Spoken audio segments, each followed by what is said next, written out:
Então, nós vamos continuar falando sobre aquilo que é o custo médio ponderado do capital. O que é, na verdade, o custo médio ponderado do capital, ou WACC? A sigla WACC é uma sigla de origem inglesa, mas traduzindo para o português, ele significa custo médio ponderado do capital. Ele significa custo médio ponderado do capital. E, na verdade, como é que nós conseguimos fazer o cálculo? Como é que podemos entender o que é, na verdade, o WACC? O WACC representa o custo médio de uma empresa, que uma empresa paga por todo o capital investido. E o WACC é a combinação do custo do capital próprio e o custo do capital alheio, ou seja, o capital de terceiros. O WACC ele é calculado como uma média ponderada dos custos do capital próprio e do capital de terceiro. E qual é uma das formas de calcular o WACC? É o custo do capital próprio vezes a porção do capital próprio.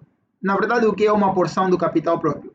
A porção do capital próprio, de uma forma mais específica e detalhada em exemplo, é a seguinte: suponhamos que nós temos 15 milhões que queremos investir no nosso projeto e nós verificamos que o BAI, se calhar, se nós investirmos 15 milhões no BAI, teríamos uma taxa de retorno de 13% ao ano. Então, para nós aceitarmos investir neste projeto como acionista, nós vamos exigir pelo menos 14% ao ano, por exemplo. Qual é, na verdade, o custo do capital próprio que deve ser considerado como elaborador de projeto? O valor financiado vezes a taxa exigida pelos acionistas, a taxa de retorno exigida pelo acionista, o valor que der é que é o custo do capital próprio e do capital alheio a mesma coisa. A taxa de juros dada pela instituição ou pessoa individual que vai fazer o financiamento vezes o valor financiado é o custo do capital alheio. E a combinação dos dois é que é o WACC, e ele é sempre percentual. Nós temos um modelo convencional e mais usado, que é o modelo CAPM, para o cálculo do custo do capital próprio. E é uma ferramenta comum para calcular o custo do capital próprio. Ele considera os riscos livres de risco, o prêmio de risco de mercado e o beta da empresa. Existem três pontos aqui interessantes. Nós temos a taxa isenta de risco, o prêmio do risco e o beta. Mas como é que nós vamos usar esses indicadores para poder calcular o capital próprio, tendo em conta o modelo CAPM? O modelo CAPM, no caso, este é apresentado e mais comum, ele é exclusivamente utilizado para empresas cotadas na Bolsa de Valores. As empresas cotadas na Bolsa de Valores, elas têm um beta de mercado que é previamente fixado pelas empresas que fazem avaliação das empresas cotadas na Bolsa de Valores. E qualquer empresa cotada na Bolsa de Valores, ela tem um prêmio de risco, que é o risco de mercado, e ela tem uma taxa isenta de risco. Então, quando nós tivermos, por exemplo, o BAI, que atualmente é cotada na Bolsa de Valores, e queremos fazer um investimento no BAI, ou o BAI ser o acionista da empresa, o cálculo do custo do capital próprio do BAI, para esta empresa, para este projeto, nós vamos levar em conta o modelo CAPM. Por quê? Porque o BAI é uma empresa cotada na Bolsa de Valores. Mas caso seja, por exemplo, o colega Serafim a fazer o financiamento ou a entrar como sócio da empresa, nós não usamos o modelo CAPM. Nós vamos utilizar o modelo simplista apresentado aqui na pirâmide do custo do capital próprio, que é o ponto 2, que é o cálculo da taxa que o senhor Serafim vai exigir vezes este mesmo valor. Então, quando tiver se fazer uma elaboração do projeto, tem de levar em conta estes dois pressupostos: empresas cotadas na Bolsa de Valores, empresas não cotadas na Bolsa de Valores, mas no caso de Angola, claramente, que a maior parte dos projetos de investimento não vão levar em conta o modelo CAPN. Por quê? Porque pouquíssimas empresas no mercado angolano são cotadas na Bolsa de Valores. E o modelo CAPN foi desenvolvido por países que têm um sistema financeiro totalmente desenvolvido e que claramente a maior parte das empresas estão cotadas na Bolsa de Valores. Nós temos o custo do capital de terceiro e ele pode ser empréstimo, que é a taxa de juros que a empresa paga por empréstimo bancário ou outros tipos de empréstimo, ou o custo dos títulos, que é o rendimento que a empresa paga aos detentores de título, como títulos de dívida. No caso do custo de título, é muito notório quando são investimentos públicos privados. Por que investimento público-privados? Porque maioritariamente os investidores, no caso o Estado, como sendo parte dos interessados no projeto, emite títulos para poder fazer o financiamento do mesmo projeto. Então, nesses casos, o custo do capital próprio, do capital alheio, nesses tipos de investimentos público-privado, nós teremos um custo de capital alheio híbrido também, que é o custo de empréstimo e o custo de títulos. Mas, na verdade, como é que nós fizemos a avaliação do WACC? O WACC é avaliado, o WACC no projeto é uma ferramenta crucial para avaliar a viabilidade. E nós podemos utilizar o WACC para avaliar ou analisar os descontos de fluxos de caixa, a comparação de projeto e decisões de investimento. Vamos olhar para o primeiro ponto, descontos de fluxos de caixa. O WACC é usado como a taxa de desconto para calcular o VAL, ou seja, o VAL não é calculado nos fluxos de caixa gerados durante a vida útil do projeto, mas sim nos fluxos de caixa descontado. E na verdade, o que é o fluxo de caixa descontado? É nós usarmos o custo do capital próprio e fazermos a atualização dos fluxos de caixa previstos para os próximos anos na data de hoje, para podermos verificar se, por exemplo, o nosso projeto vai até 2029, verificarmos se quanto é que os fluxos de caixas previstos até 2029 valem em 2024. É esse valor que é considerado para fazer o cálculo do valor presente líquido ou valor atual líquido. Por que é que usamos o fluxo de caixa descontado e não simplesmente o fluxo de caixa? Porque os fluxos de caixa de um projeto são previsões, não são resultados reais. E quanto maior nós levamos em conta o custo do capital próprio e atualizamos esses valores na data de hoje, nós não teremos um valor atual líquido superestimado.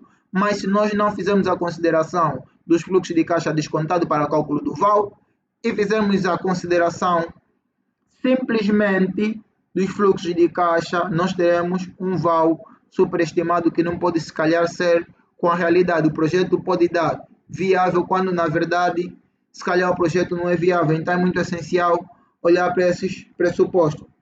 Também ele é muito usado para fazer a comparação de projetos, o que demonstra que projetos com um WACC menor tendem a ter mais viabilidade do que projetos com um WACC maior, porque quanto menor o custo sobre o valor do investimento, mais retorno esperado, ou melhor retorno, os investidores e as partes interessadas neste projeto terão.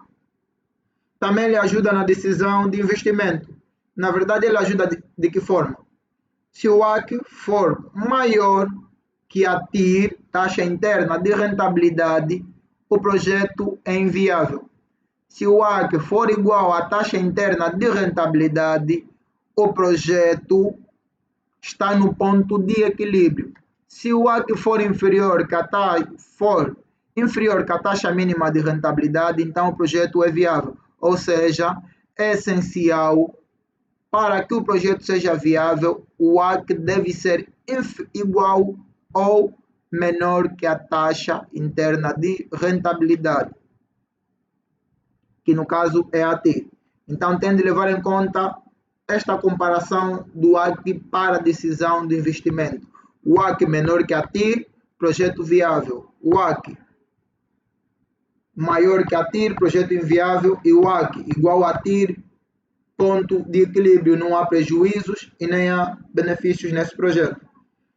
Existem diferentes tipos de fatores que influenciam o valor do WACC, como a estrutura do capital, a porção de capital próprio e capital terceiro na estrutura de capital da empresa impacta diretamente o valor do WACC. Por quê? Porque o WACC é a combinação entre ambos os capitais. O custo do financiamento, no caso a taxa de juros ou a taxa do título do financiamento, ele também impacta diretamente o valor do custo do capital híbrido. A taxa de juros de mercado também, quando nós temos empresas cotadas na Bolsa de Valores no investimento, eles afetam diretamente o valor do WACC. Mas o WACC também, como qualquer outro indicador, tem as suas limitações. Embora seja uma medida fundamental, o WACC apresenta algumas limitações, que uma delas é a assunções simplificadas. O WACC se baseia em algumas assunções simplificadas que podem ou não refletir a realidade do negócio, como por exemplo, o WACC algumas vezes pode nos apresentar um valor de 15%.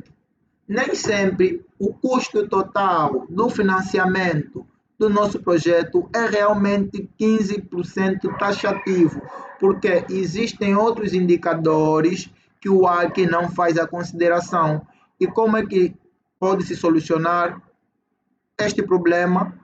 Os demais indicadores de viabilidade complementam as limitações dos outros indicadores, ou seja, as limitações do WACC é complementada pelos demais indicadores de avaliação de viabilidade do projeto. Também ele apresenta riscos no projeto, porque ele não leva em consideração os riscos específicos de um projeto, que podem ser diferentes dos riscos da empresa como um todo. Mudanças no mercado também acabam por afetar o valor do WACC. Então, esses 3 pontos são as grandes limitações, as principais limitações do WACC, que podem afetar o uso deste mesmo indicador para a viabilidade do projeto. Mas temos aqui algumas considerações importantes, que o WACC é apenas uma ferramenta de avaliação e deve ser usada em conjunto com outras medidas para tomar decisão de investimento da forma mais certa possível. Conforme eu disse há pouco tempo, as limitações desse indicador é complementada com os benefícios dos outros indicadores. Cada indicador tem a sua limitação, mas a combinação de todos esses indicadores nos dão a possibilidade de encontrar o valor real ou a real rentabilidade e a lucratividade de determinados investimentos. Nós temos que considerar alguns pontos como os riscos, as taxas de juros e as próprias estratégias da empresa, além de considerar apenas o valor do WACC. Então, para concluir, o WACC é uma ferramenta muito valiosa para avaliar a rentabilidade de projetos, mas deve ser usada com cautela, considerando suas limitações e o seu contexto geral. Então, para o WACC é tudo, colegas. Agora nós vamos para a parte prática e vamos ver, na verdade, como são implementados todos esses indicadores vistos aqui durante a formação no dia de ontem e no dia de hoje também. Vamos abrir agora esses primeiros minutos para perguntas e respostas, para poder então verificar se os colegas conseguiram tomar nota de todos os pontos essenciais desse grande indicador, que é um dos mais importantes para entender, na verdade, os cálculos posteriores. Se alguém tiver alguma questão ou um ponto a adicionar, por favor, colega, esteja à vontade.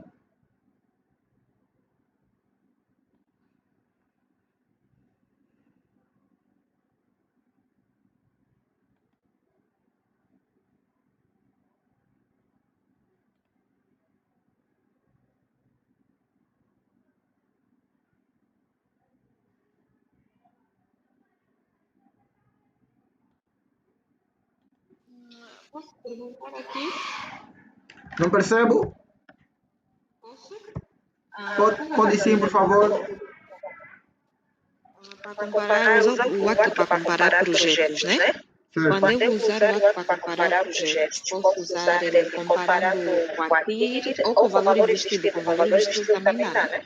Não. O WACC é um indicador que deve ser comparado com a taxa interna de rentabilidade. Não pode ser comparado com o valor investido. Por quê? Porque o WACC ele é apresentado de forma percentual. Ele é uma percentagem do custo do capital próprio percentual e do custo do capital alheio percentual. Então, ele deve ser comparado com a taxa interna de rentabilidade, que também é um indicador que nos apresenta valores percentuais. Ok. Percebi. Podemos avançar, colegas?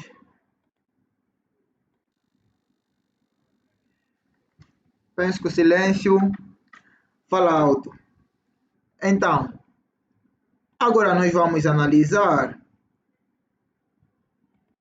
aqui a nossa tabela de cálculos no Excel.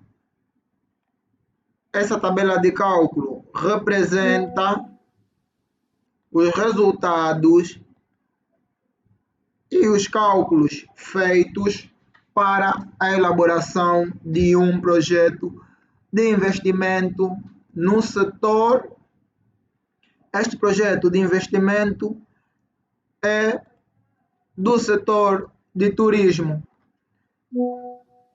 E depois da primeira parte da aula, os colegas vão ter já lá no vosso Google Drive o material onde vão poder constar, onde consta as informações detalhadas sobre o público-alvo, o tipo de projeto, qual é o tipo de turismo e tudo o resto. Lá está no material que vai ser partilhado como material de oferta em formato Word, totalmente editável para quem, no caso, estiver a fazer a elaboração do projeto e pode usar ele como guião.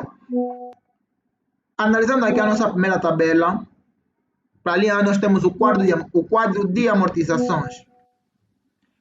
Esse quadro de amortizações nos mostra todo investimento feito para a execução desse projeto. Inicialmente, esse projeto nos apresenta um valor de investimento total de 180 milhões de kwanza, em que do total de investimento, o total de ativos fixos foi 120 e o total de ativos intangíveis foi 136 mil. Claramente que para qualquer todo investimento, como eu disse ontem, deve ter um fundo de maneio que vai garantir a sustentabilidade das obrigações para com terceiros durante os primeiros 6 meses de forma convencional, que está aqui os 58 milhões de kwanzas. Esses 58 milhões de kwanzas vai ser utilizado para dar resposta às obrigações para com terceiros, caso o projeto, nos primeiros 6 meses, não gera dinheiro suficiente para poder cobrir com as obrigações para com os terceiros. Então, esse mapa de amortização, ele apresenta todos os investimentos em ativos fixos no nosso projeto. O mapa de amortização é essencial porque o mapa de amortização é essencial porque nós assim conseguimos fazer previsões até do tempo de vida útil dos nossos bens durante o período de exploração do projeto. Por que é essencial? Porque o projeto deve estar mais perto daquilo que acontece na realidade. Eles são previsões, sim, mas as previsões devem estar muito próximo da realidade. Logo, nós temos de elaborar essas previsões, que são previsões financeiras, e previsões financeiras devem ser elaboradas tal como ocorrem as atividades financeiras nas empresas, dependentemente do tipo, da tipologia da empresa. Então, nós temos aqui o nosso mapa de amortização, que nos mostra que até o último ano, que é o ano 2028 da vida útil do projeto, apenas teremos dois bens, dois imobilizados na nossa empresa. Logo, conseguimos de antemão perceber que durante a vida útil do projeto faremos reavaliação dos ativos e possíveis reinvestimento em mesmo ativos fixos. Por quê? Porque a vida útil desses bens não chegou até o último ano de vida útil do projeto, que é o ano de 2028. Para o plano B, nós temos o plano de exploração. O plano de exploração, no caso, são as previsões que nós faremos durante a vida útil de todo o projeto. E nós aqui vamos fazer a consideração de um grande elemento ao fazer o mapa de exploração do nosso projeto, ou plano de exploração. Vamos levar em conta, na verdade,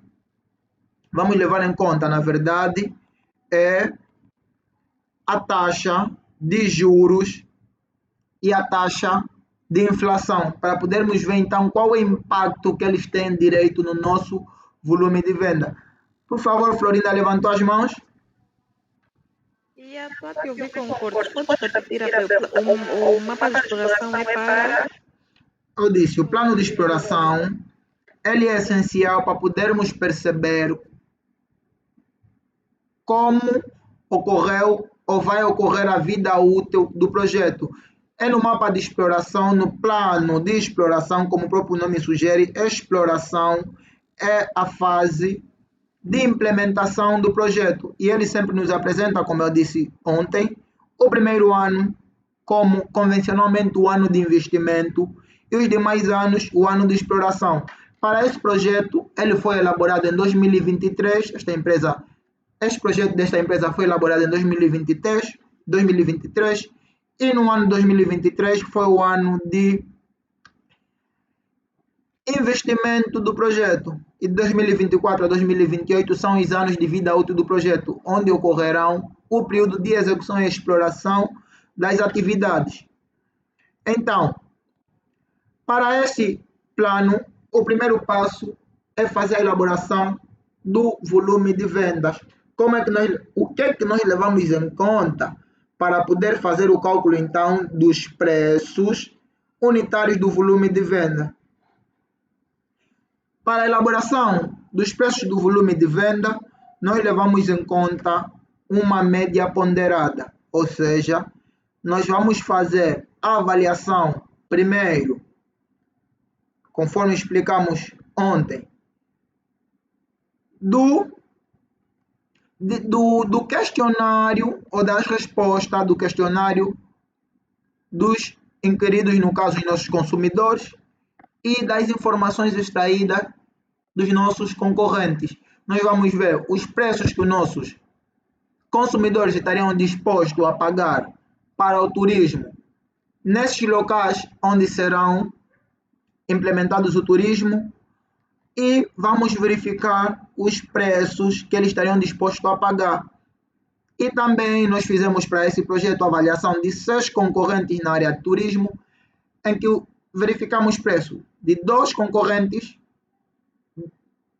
mais baixos, 2 concorrentes médios e 2 concorrentes fortes, ou no caso, os que lideram o mercado. E achamos uma média ponderada dos preços desses 6 concorrentes, no caso é o somatório do preço de cada concorrente a dividir pelo número de concorrentes. Achamos essa média ponderada e a posterior achamos uma outra média ponderada, que é a ponderação dos preços dos concorrentes mais o preço que os clientes estariam dispostos a pagar. E para o cálculo da venda, é essencial que se considere pelo menos 50% em diante do preço médio ponderado. Por exemplo, se o nosso preço for 600 mil, o preço de venda, nós aqui consideramos 310, porque quanto menor for o preço das nossas previsões, melhor será a viabilidade do projeto. Suponhamos que o nosso preço médio ponderado é de 600 mil kwanza para todos os concorrentes, os preços que os consumidores estariam dispostos a pagar. Só que há uma questão: o nosso projeto é novo, esse tipo de negócio ainda não é conhecido no mercado. Nós não podemos entrar com um preço que outros concorrentes ministram no mercado, porque esse já tem uma determinada carteira de cliente.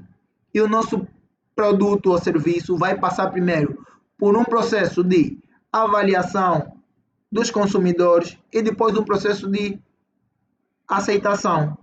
No processo de avaliação, nós devemos inicialmente começar com um preço que atraia clientes, e no processo de aceitação, claramente podemos começar a implementar preços que estejam de acordo com os preços ministrados a nível da concorrência.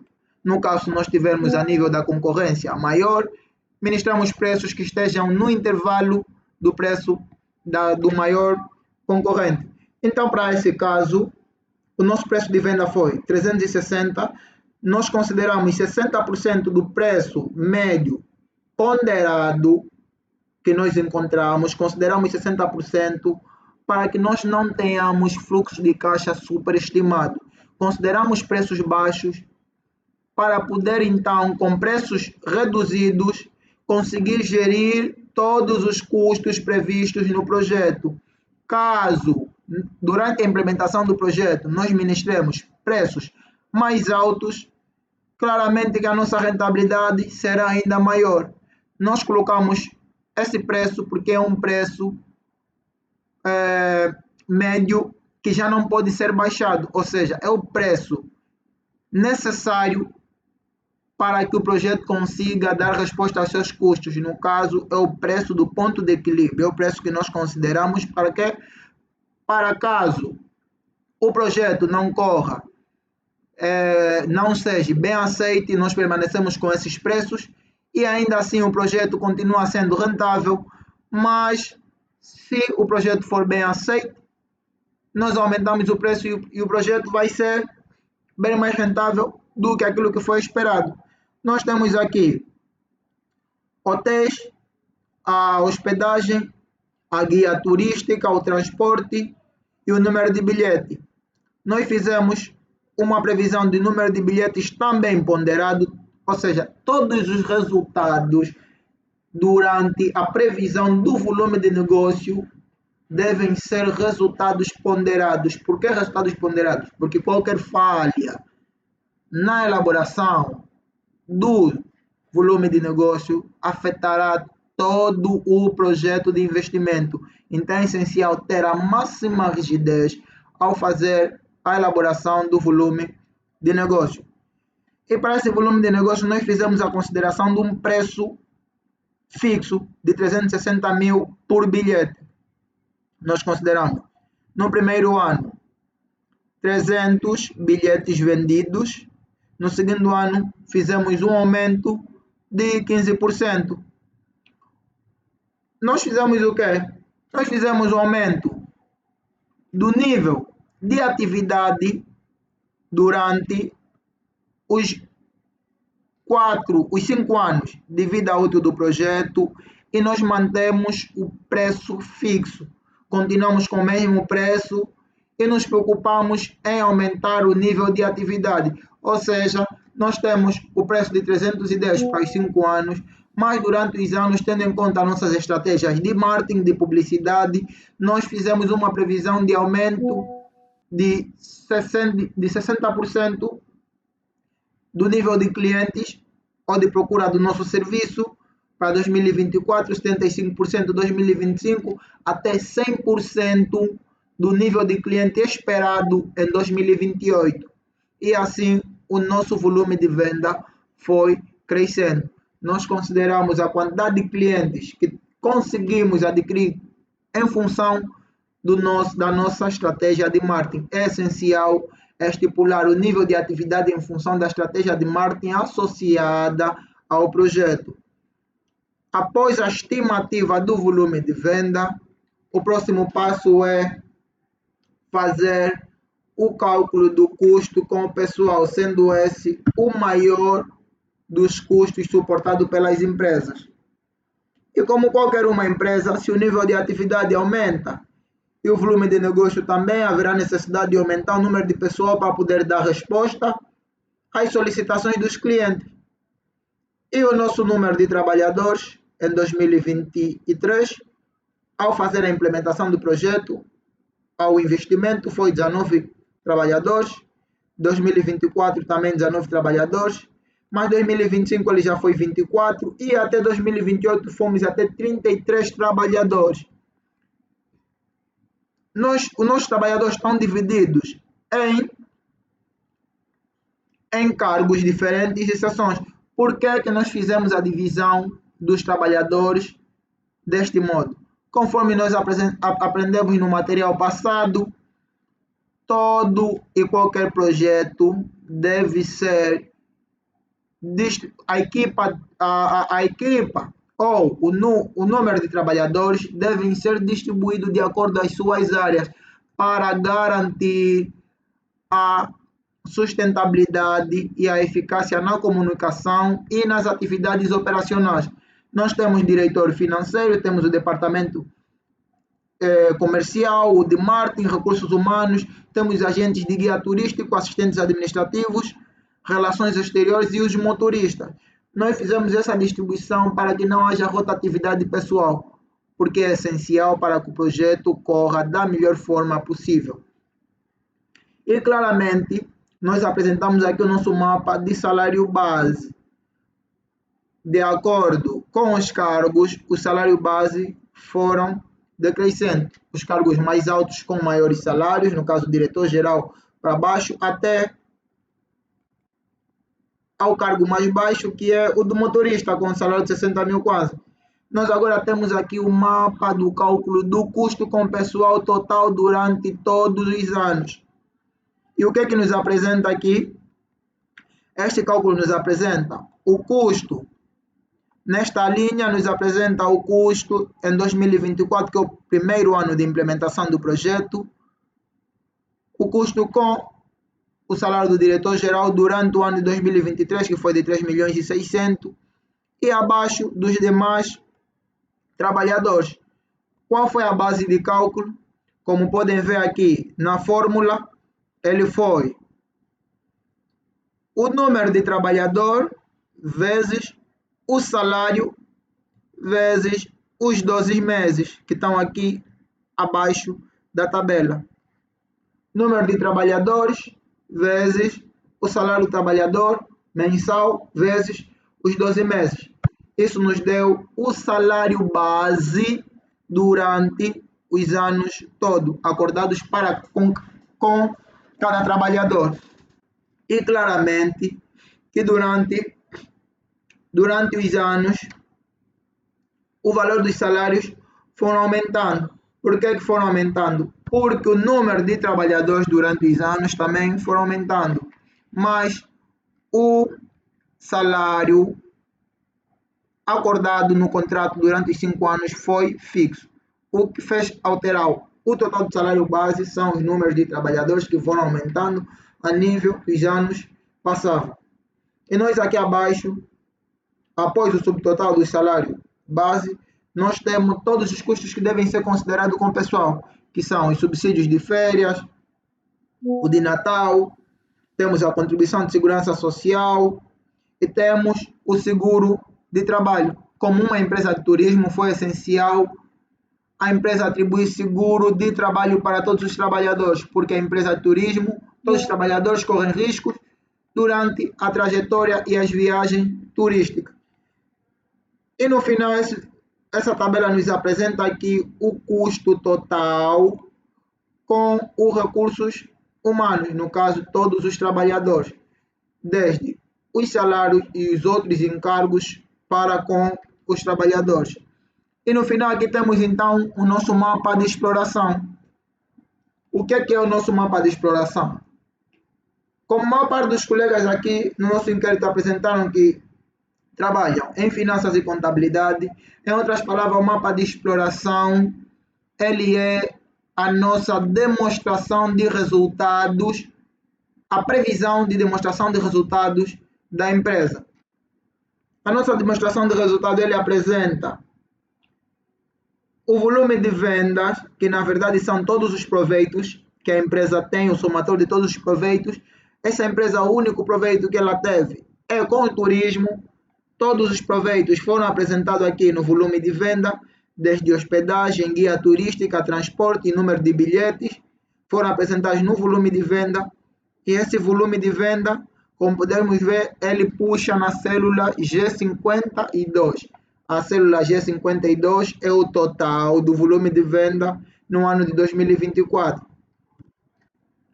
Então, nós temos aqui um custo anual com manutenção, que também foi crescendo à medida que a empresa foi aumentando os seus imobilizados que carecem de manutenção. Nós temos aqui o custo também com aluguel. O nosso custo com aluguel do escritório, ele foi fixo, porque nós alugamos um container durante 5 anos. E o valor anual do pagamento desse escritório container foi de 1.200.000. Foi um valor fixo, ele não puxa de nenhuma fórmula. O custo com pessoal, ele puxa claramente aqui na fórmula do custo total com o pessoal, como podemos ver aqui na linha G100. E no final, nós temos o EBITDA, que em outras palavras, em contabilidade e em finanças chamamos resultado operacional, que na verdade é o quê? É a diferença do nosso volume de venda, todos os proveitos, menos todos esses custos suportados pela empresa. Aqui nós temos nosso fornecimento de serviço de terceiro, que na verdade ele puxa no mapa dos fornecimentos de serviços de terceiros, que é o mapa que está aqui abaixo.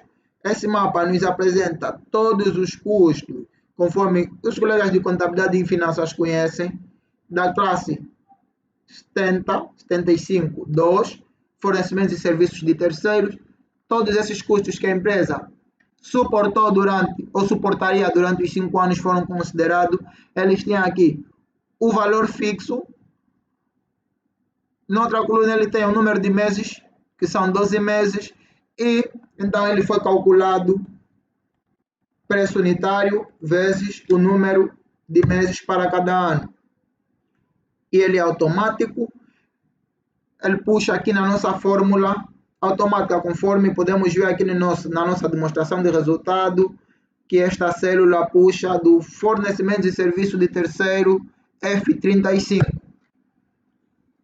Depois do nosso EBITDA, o que é que nós temos? Nós temos aqui o custo com depreciação e amortização. Sendo esses custos não desembolsáveis, esses custos devem ser considerados no nosso mapa de previsão das demonstrações de resultados. Por que nós consideramos amortização se é só previsões? Porque a empresa deve fazer previsões que estejam mais próximas da realidade e fazer a previsão das amortizações que a empresa possivelmente vai suportar ou que os imobilizados terão durante os anos é essencial para que a demonstração de resultado prevista esteja próximo ou igual à demonstração de resultado gerada durante os anos de implementação do projeto. Após a amortização, nós temos o EBIT. O EBIT, na verdade, é o resultado após a dedução do custo com amortização, conforme ele mostra aqui na fórmula, é o custo operacional menos o custo com depreciação e amortização. E a posterior nós temos encargos financeiros. Então, na verdade, o que é esses encargos financeiros? Onde nós tiramos esses 17 milhões de encargos financeiros? Nós temos aqui um mapa chamado mapa dos pressupostos. O mapa dos pressupostos, ele espelha todos os pressupostos financeiros que podem ser suportados por determinadas empresas. Neste primeiro mapa dos pressupostos, nós apresentamos todos os pressupostos apresentados quando mostramos a fórmula do WACC, onde empresas cotadas na Bolsa de Valores têm beta alavancado e beta desalavancado, prêmio de risco, ativos isentos de risco e obrigações de tesouros também para algumas empresas que fazem que têm parcerias pública-privada. Para esse tipo de empresa, tendo em conta a tipologia do negócio, o beta desta empresa, caso ela aceitasse investimento de empresa cotada na Bolsa de Valores, os betas dessas mesmas empresas seriam esses.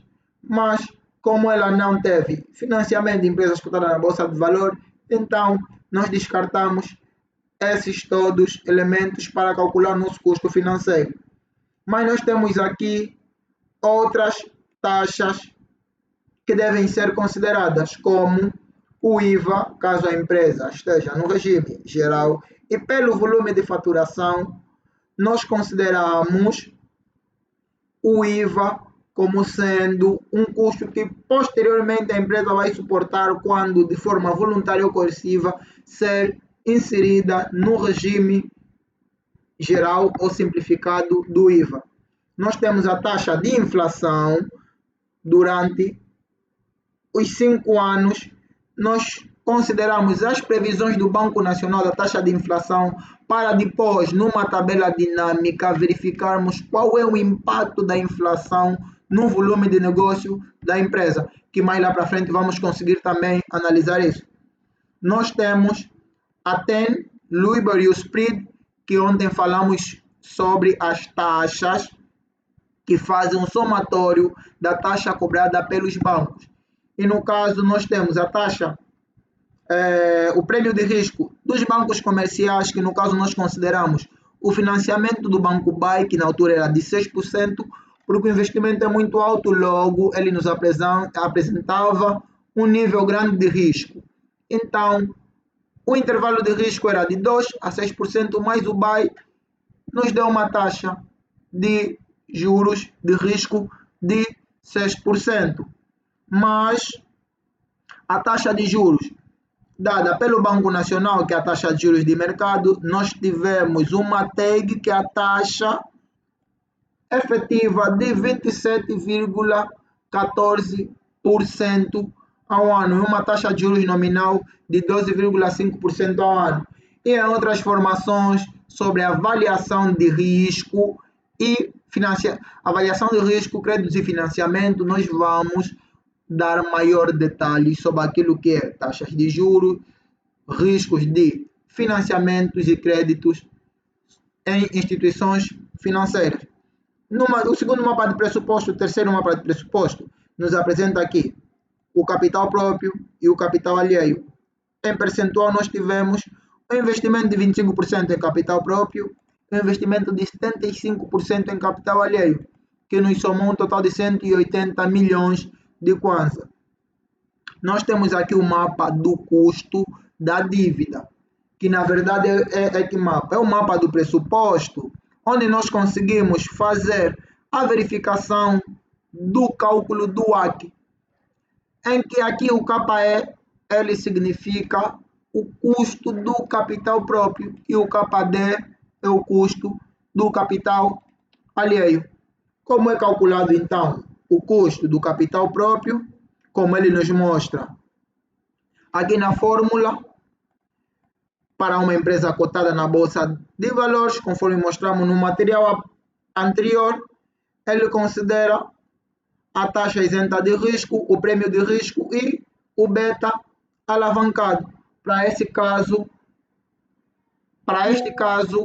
é um projeto de uma empresa cotada na Bolsa de Valores. Mas depois nós vamos ver outro exemplo em outro material de uma empresa que não está cotada na Bolsa de Valores.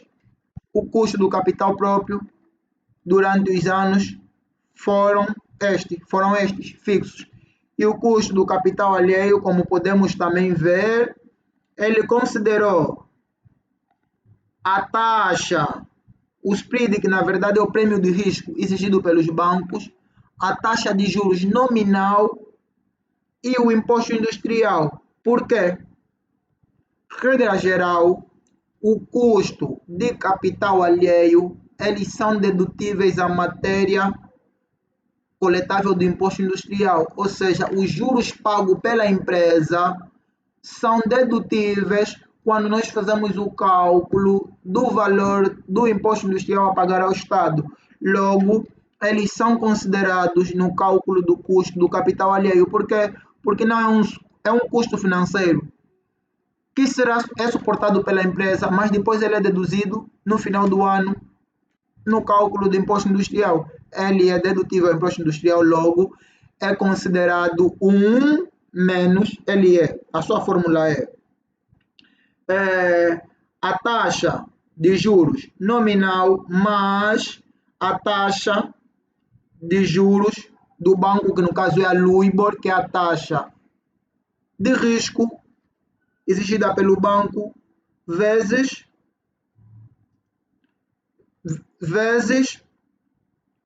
desculpem, ele é a taxa de juros nominal, que é o C14, vezes mais a taxa de juros do banco, vezes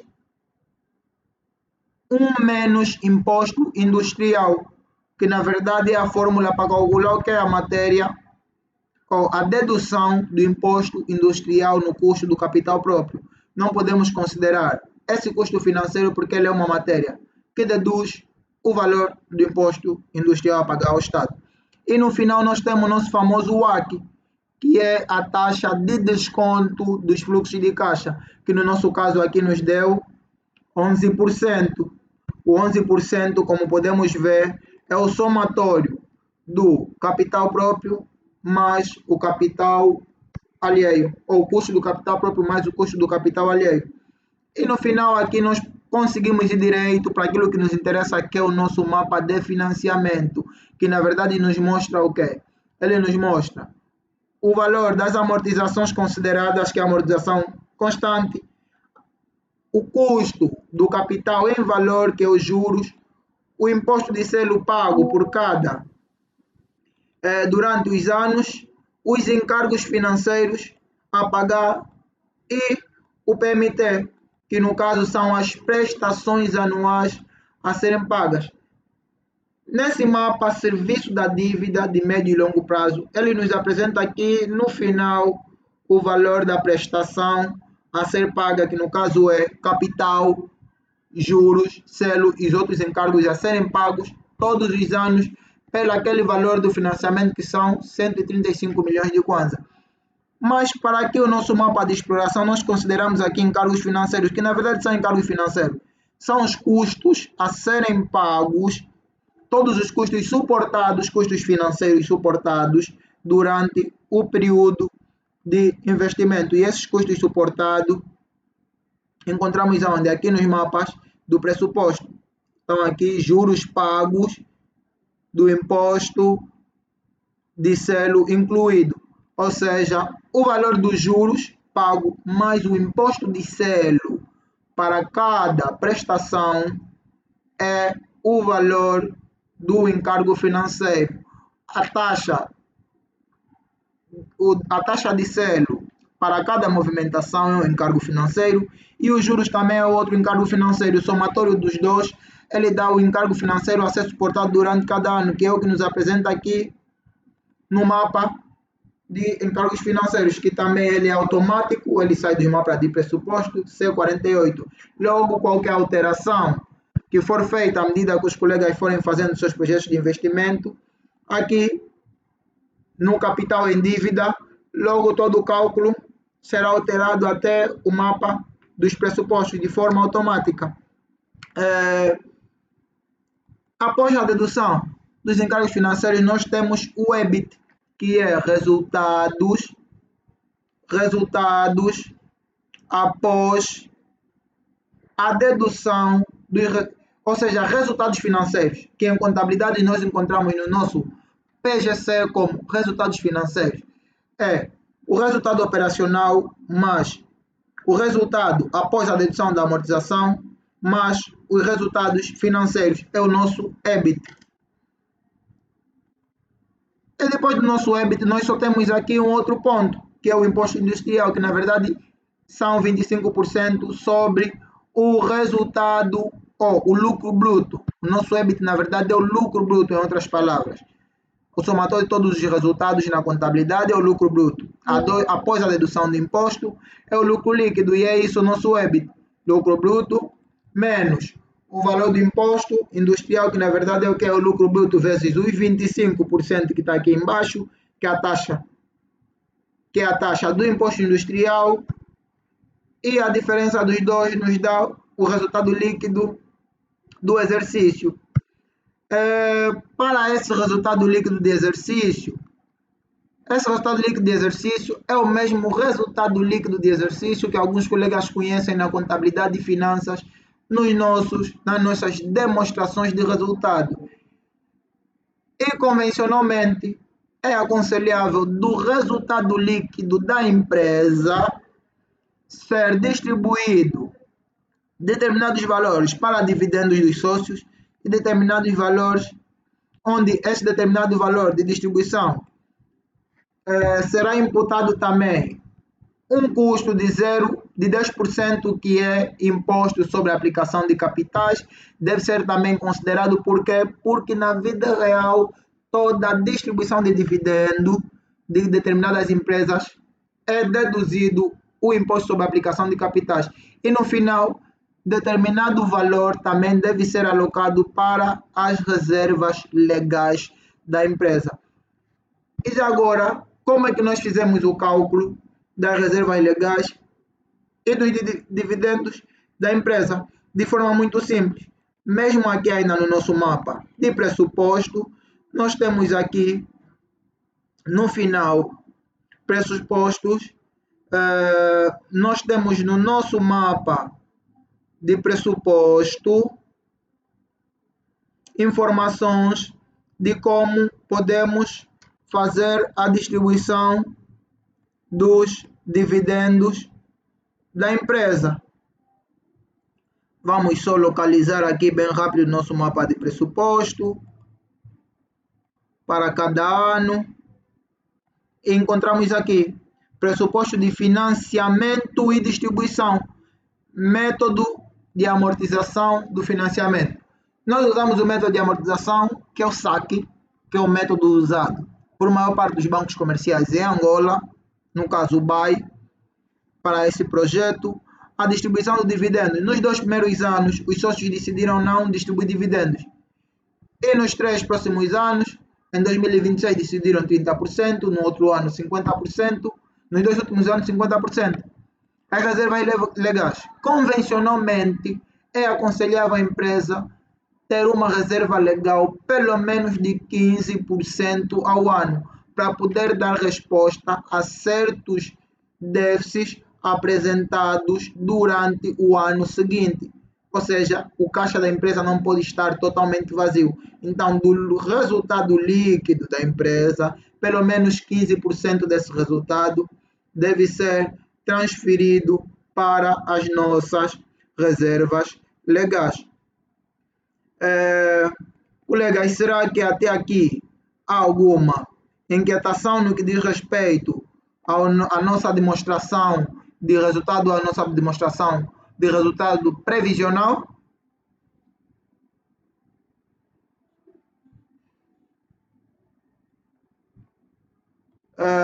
Penso que não há nenhuma dúvida até agora. Estamos todos a par da informação. Então daremos continuidade. Aqui tem um plano de exploração com um choque inflacionário. O que é que na verdade nós vamos verificar aqui? É se os choques na inflação, ou seja, a alteração nos preços, influenciam negativamente ou positivamente o nosso projeto de investimento. E qual é a forma certa? Nós vamos fazer a consideração dessas taxas, que em 2023 eram as previsões do Banco Nacional. Como nós dizemos, as previsões são somente previsões. A taxa de inflação pode ou não ocorrer do jeito que o Banco Nacional preveu. E qual é a forma de nós fazer essa alteração? É fazer o monitoramento e a reavaliação dos nossos projetos. Por exemplo, esse projeto neste ano, possivelmente, ele foi reajustado pelos sócios, tendo em conta a taxa de inflação em 2024. O Banco Nacional tinha previsto uma taxa de inflação de 10,62%, mas atualmente nós estamos em quase 27% de taxa de inflação. Não estamos em 25, qualquer coisa. Então, é mais do que o dobro. Como elaborador de projeto, logo, devemos fazer um monitoramento, reajuste da taxa de inflação para ver qual é o impacto desta taxa nas nossas previsões, principalmente no nosso volume de negócio. E nós conseguimos verificar aqui nesta tabela que a taxa de inflação teve um impacto realmente no volume de negócio. E o cálculo também foi automático. Como podemos ver aqui na nossa fórmula, ele foi os preços, o somatório dos preços ministrados para cada serviço vezes mais o número do bilhete vezes a taxa de inflação. Ou seja, nós imputamos o valor, a taxa de inflação, a influência da taxa de inflação no valor do nosso bilhete. E aqui numa tabela dinâmica, vai ser mais fácil nós podermos fazer a avaliação. Nós fizemos aqui uma tabela dinâmica com certos segmentos que vão nos facilitar fazer a avaliação desses resultados em números. Nós vamos verificar primeiro para o ponto 4, que é guia turística diária. Qual foi a influência da taxa de juros neste mapa? Aqui acima nós temos o mapa, o nosso volume de faturação sem a influência da taxa de juros, e abaixo nós temos, sem influência da taxa de inflação, e para baixo nós temos com a influência da taxa de inflação, para ver se a taxa de inflação influencia negativo ou positivamente nos nossos resultados. No entanto, nós vamos filtrar determinados pontos aqui no nosso mapa.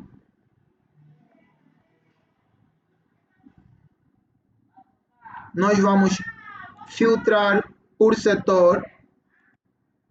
Vamos começar filtrando o setor de guia turística, e aqui também no primeiro mapa vamos filtrar o setor de guia turístico para fazer uma comparação.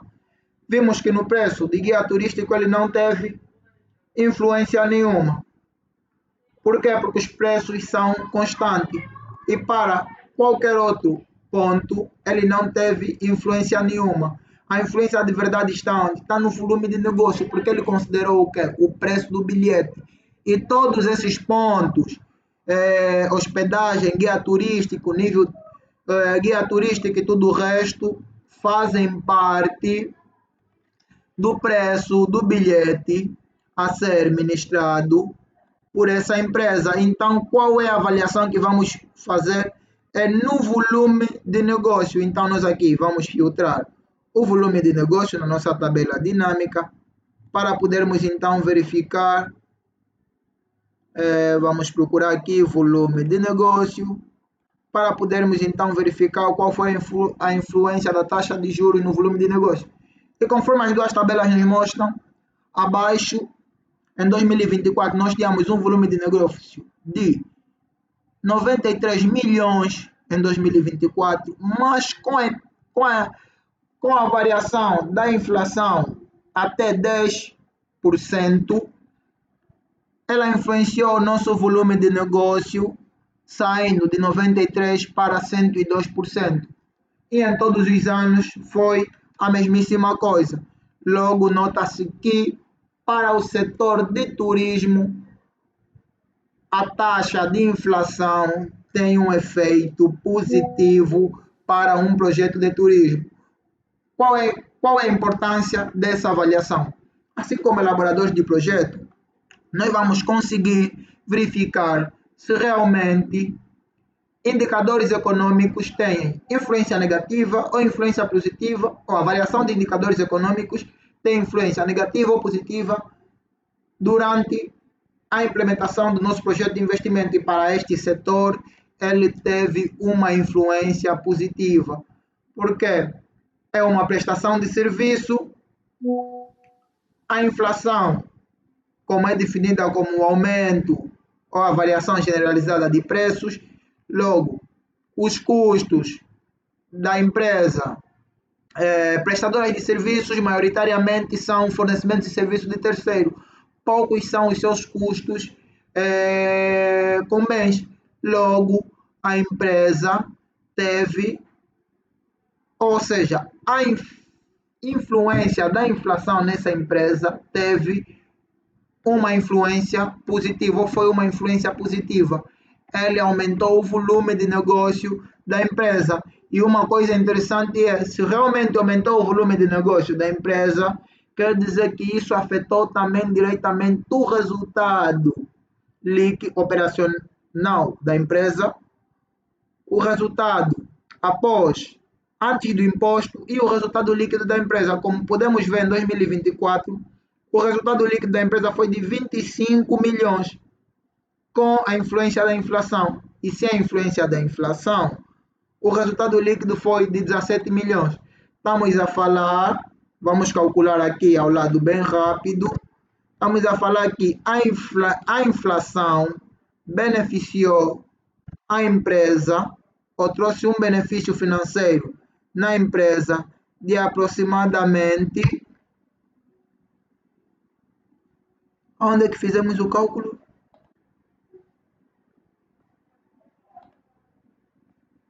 Desculpem, colegas, vamos só voltar a fazer o cálculo. O valor com a inflação menos o valor sem a inflação, e conseguimos ver uma diferença de 7 milhões no resultado líquido da empresa. A empresa conseguiu aumentar o seu resultado líquido em 7% sem alterar o seu volume de negócio, sem alterar os seus preços. Logo, como investidor, eu já sei que sempre que a inflação em Angola aumentar, o meu volume de negócio vai aumentar. Então, eu já sei que a inflação para esse projeto tem um efeito multiplicador positivo, o que já deixa os acionistas mais tranquilos e engajados sempre que tiver um aumento da inflação. Então, é muito essencial fazer a análise deste indicador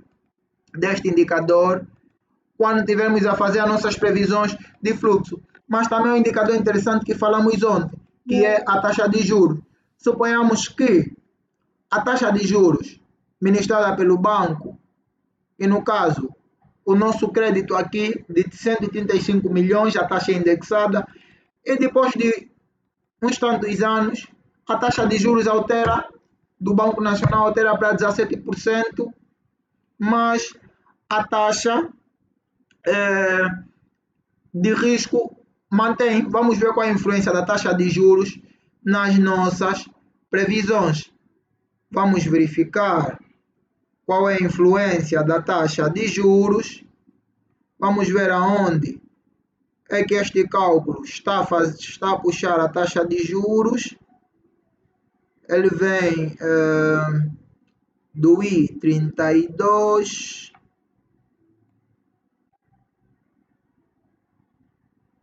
menos vezes aqui de 13%. Ok, vamos ver aqui, colegas, a nossa taxa aqui anual é de 0,13, no caso 13%. Vamos tentar alterar para 17%, suponhamos que a nossa taxa é indexada, e o banco, por conta das variações da taxa de juros, alterou também a taxa de juros do nosso contrato para 17%. Vamos ver qual é a influência que ele teve nos nossos fluxos de caixas, ou seja, na nossa demonstração de resultado previsional. Anteriormente, nós tínhamos um custo financeiro de 17% no primeiro ano, 13% no segundo e até 4% no terceiro. Vamos ver se a taxa de juros alterar em 17%, qual vai ser a influência aqui no nosso resultado líquido da nossa demonstração de resultado. Temos 17 milhões de resultado líquido. Vamos filtrar aqui nas nossas mentes o resultado líquido desta tabela. Vamos para o nosso mapa de pressuposto. Vamos fazer a alteração da taxa de juros e agora vamos verificar como é que isso influenciou o nosso resultado líquido. E podemos verificar aqui, onde pintamos em amarelo, que o nosso resultado líquido no primeiro ano era de 17 milhões e desceu até quanto? Desceu até 13 milhões. Logo, conseguimos confirmar com o que vimos na teoria ontem, que a taxa de juros tem grande influência sobre os free cash flows gerados durante o projeto. Então, colegas, quando tivermos a fazer também a elaboração do projeto, devemos levar em conta a taxa de juros e a inflação, que são pontos variáveis macroeconômicas ou econômicas que têm impacto direto no free cash flow gerado durante o nosso projeto. No entanto, após a elaboração do nosso resultado líquido, não significa que, na verdade, o nosso lucro é de 17 milhões sobre esse projeto. Temos outros mapas. Esse mapa nos apresenta o índice de rentabilidade. Diz que nosso projeto aqui, no final do ano, nos dá um resultado líquido rentável de 17 milhões no primeiro ano. Mas agora temos de ver se na realidade o que sobra na nossa conta é 17 milhões. Nós vamos fazer a avaliação do nosso mapa de fundo de maneio, que na verdade é o que é o mapa de fundo de maneio. Ele vai nos mostrar todas as nossas necessidades cíclicas e nossos recursos cíclicos, ou seja, os nossos recebimentos de curto prazo e os nossos pagamentos de curto prazo. Para quê? Para podermos verificar qual é a necessidade de fundo de maneio da empresa para dar resposta a essas obrigações de curto prazo. Essas obrigações nós temos aqui os terceiros, que ele puxa do mapa de exploração G47. Esse ponto terceiros é o nosso custo com o pessoal. Nós temos aqui Estado e outros entes. Esse ponto ele nos mostra que é o IVA da empresa. Logo, verificamos que até na necessidade de fundo de maneio da empresa é considerado o valor suportado de IVA, ou o IVA liquidado da empresa é considerado também. Os nossos encargos constados são considerados. No mapa de exploração consideramos o imposto industrial e como a empresa tem um volume de faturação alto e ela está inserida no regime geral, então nós podemos verificar aqui o custo com o pagamento do IVA. Como podemos ver, ele puxa o valor do volume de faturação vezes o 0,4, que são os 14%.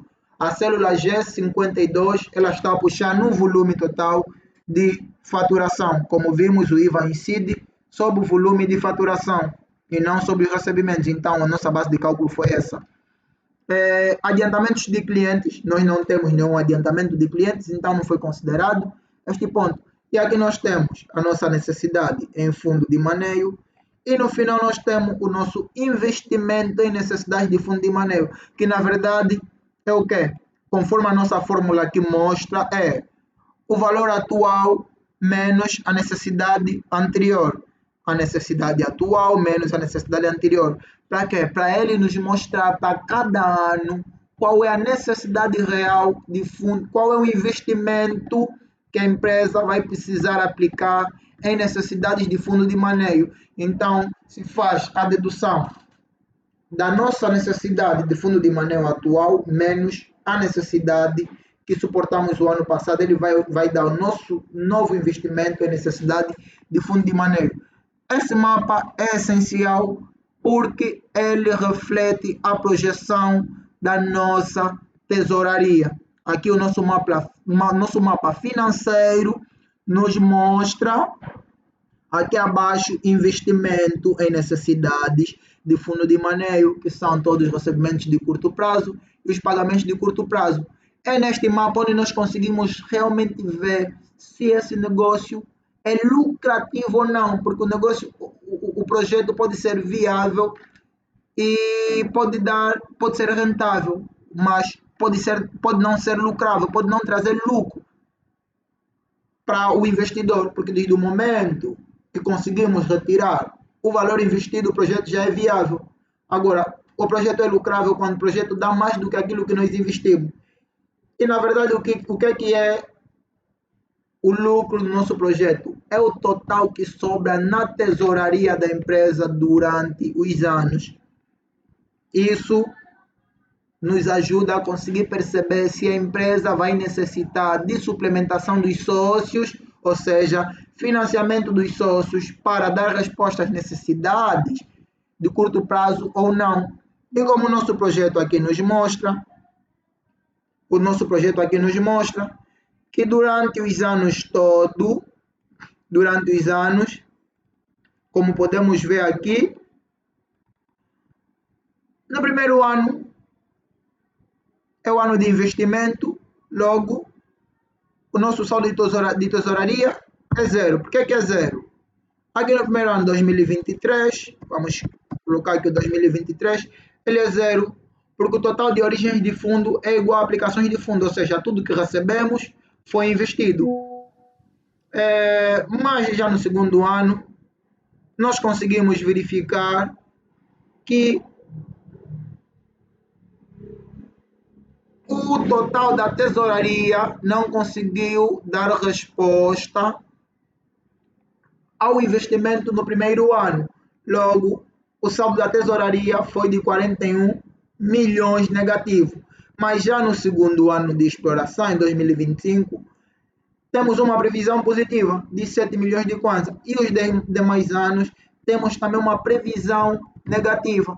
Mas olha, algo muito interessante que nós podemos verificar é que aqui o nosso resultado líquido nos apresenta que crescimento positivo. Ele nos apresenta aqui resultados positivos crescentes. Nos apresenta que no último ano nós temos um resultado líquido de 73 milhões de resultado líquido. Mas nem sempre este resultado líquido é, na verdade, o valor que vai estar no nosso caixa ou no nosso banco. O valor real que vai estar no nosso banco será esse. Logo, nós já podemos verificar que durante estes 3 últimos anos, a empresa vai precisar de financiamento para poder cobrir esses valores negativos. Mas verificamos que o projeto está em bom andamento porque ele é um projeto robusto, de um valor de financiamento muito alto, então é muito normal que projetos grandes tenham resultados negativos na sua tesouraria nos primeiros anos de exploração, mas desde que esses resultados sejam decrescentes à medida que os anos vão passando. E podemos verificar que no terceiro ano nós tivemos 34 milhões, mas no último ano nós temos aqui 13 milhões, o que demonstra que depois de alguns anos a empresa no final do ano vai ter realmente algum dinheiro líquido na conta, não vai ter necessidade de fazer algum investimento. Mas agora, será que com isso podemos assim dizer que o nosso projeto é inviável por termos o saldo do caixa final acumulado negativo em todos os anos? Claramente que não. aqui o nosso projeto vai nos remeter ao mapa de Free Cash Flow, que é o mapa onde fizemos a avaliação, dos indicadores financeiros, ou os indicadores de viabilidade financeira. Nós ontem falamos que existem indicadores que, independentemente da tipologia do negócio, não teremos a necessidade de usá-los. Não é que necessariamente temos de usar todos os indicadores, mas temos de usar os indicadores essenciais para fazer a avaliação do projeto. E aqui nós temos 4 indicadores. Temos aqui esses 4 indicadores que nós vamos pintar em amarelo.